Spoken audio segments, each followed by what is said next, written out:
Barrett brings an excellent point up right now, because Andrew doesn't realize this, but something we have discussed. I do not realize this. Something we have discussed with some of my fellow Christian brothers, Brethren even, is my time in the mental hospital.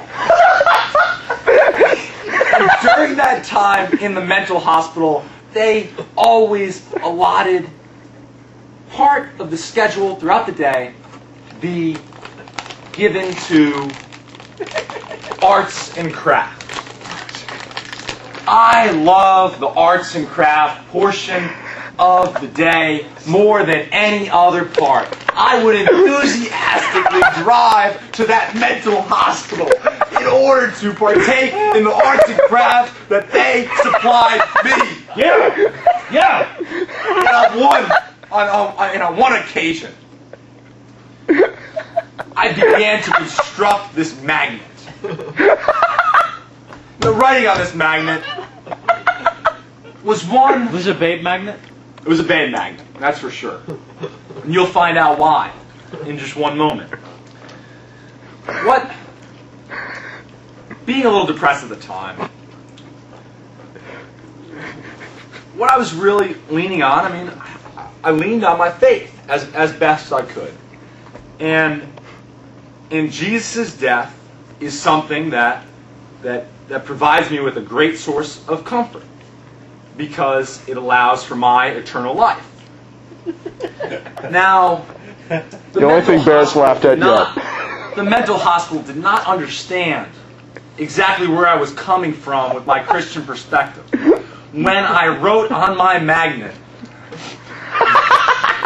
"Death is life." Correct.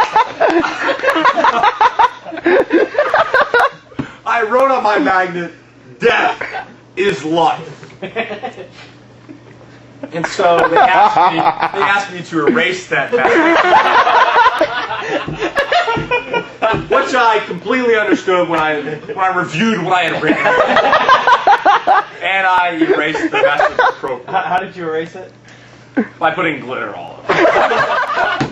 Thankfully, during that difficult spring semester of 2003 for David Ashley, he did not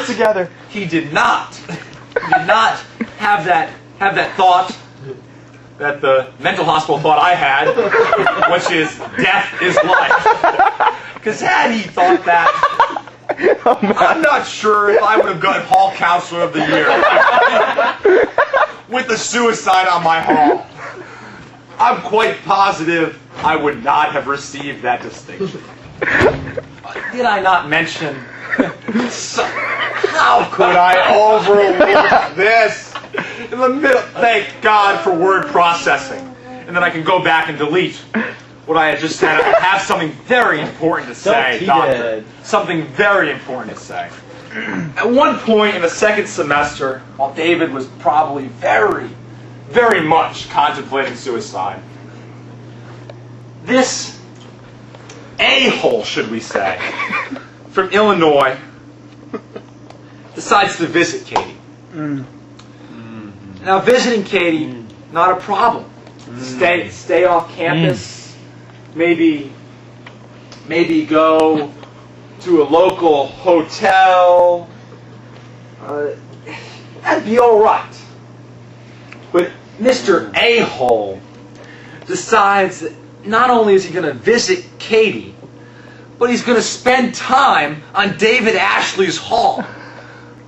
Walking by David Ashley's room in nothing but a towel on his way toward a shower that us on Third frequently use. Frequently.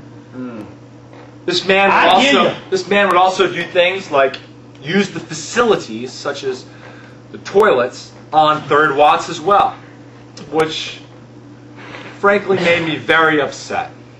I don't see any logic behind a man that is almost responsible for another man's death to just come stomping down into that man's home and consider it his own home. here at Davidson College. There was a lot wrong with that picture. And for that, I do not paint a very pretty portrayal of a-hole in my senior thesis. A-hole was not, is not, and I think I can safely say will never be a decent man. Amen, brother. Never. Never will be able to put the glitter on the magnet of life. That's right. A-hole doesn't know anything about the magnet of life. So to our next point. Next case study. Next case study.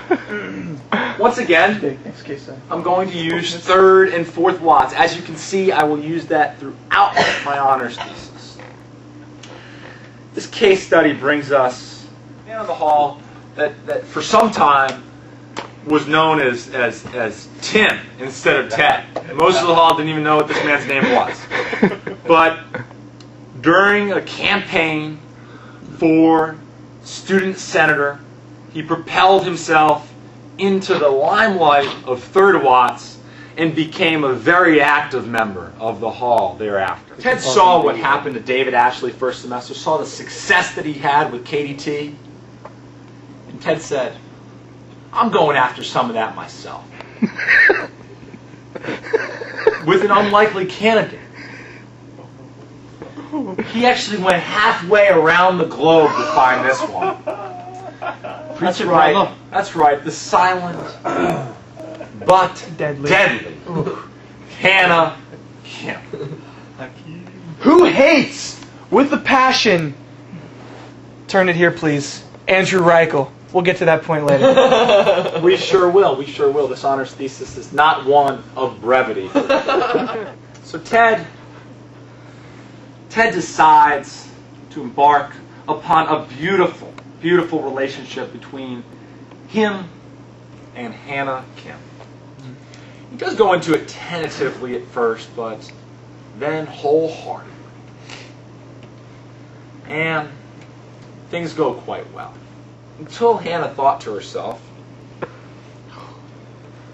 that third watts and fourth watts is the perfect combination. And immediately after thinking that thought, she said, Ted, we are no longer dating. She said, Ted, it is over. What happened? What happened is right. We'll get into that. Frankly, much like the lost colony of Roanoke, we have no clue what was going through this woman's mind when she decided to terminate this beautiful relationship. Why was it beautiful? Because that's what Ted tells me. Oh.